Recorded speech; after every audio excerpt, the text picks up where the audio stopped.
Hey guys, today's on schizophrenia and it's trickery.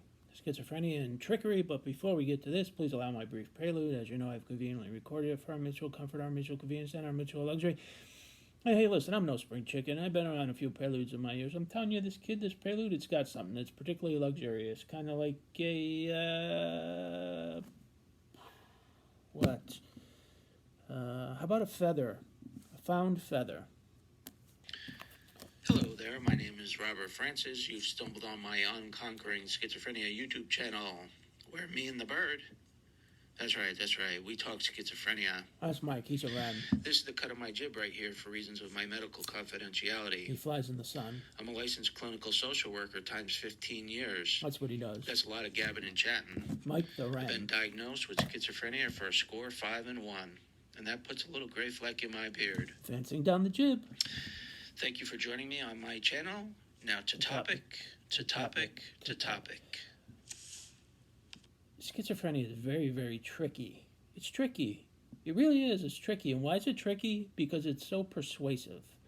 The perceptions we have are so persuasive, and the perceptions we have almost seem so obvious to us, and yet it turns out oftentimes they're delusional. And that's why schizophrenia is so tricky. Because it's very, very persuasive. Our perceptions look obvious, yet people will say no.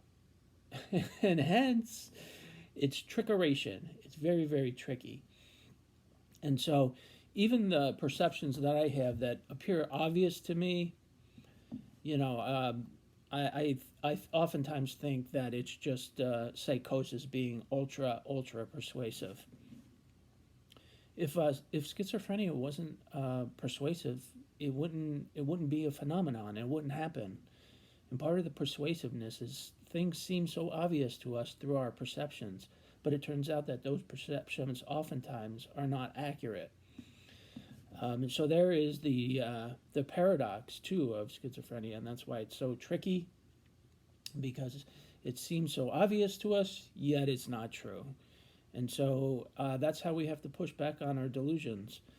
The persuasion of schizophrenia is very, very real. It's very, very persuasive. Otherwise, it wouldn't exist. So we have to push back on our delusions. Nonetheless, they're very tricky. They seem obvious, but they're not always true. They're not always true. And we have to have the insight to understand when our obvious perceptions seem obvious and true, that they're not true, that we have to move away from those perceptions.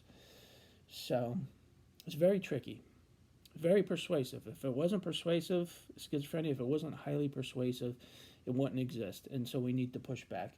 You ever find a feather on the ground? It's always like, oh, I found a feather. It always makes your day. I found a feather. It's supposed to be good luck, not for the bird. And isn't it strange, the little quill on the feather? All right, guys, don't be tricked. Even if it seems obvious, sometimes it's not true. Okay, we'll see you next time. Thanks.